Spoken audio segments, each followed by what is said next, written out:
Morning guys, sa may tabi na to ron. Sabado ron diri sa Korea. Wala man tayo duty. Ako diri sa babaw nagtambay, pa-relax ba. So bali rooftop ni namo sa ilawom ani na second floor amo ang gipuy-an giabangan dayon ang pinaka ground floor katong mga mura siya og senior citizens office ba. Ato dito magtambay ang mga nanay, mga adjuma dire ng mga retired na ba. Ato sila magtambay.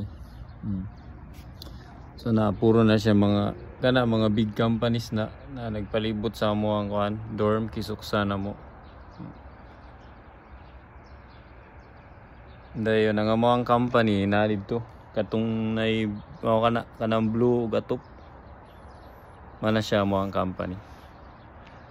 Okay, so sunod na pud guys, chika na sad ta, update lang ta, update. Okay, bye bye.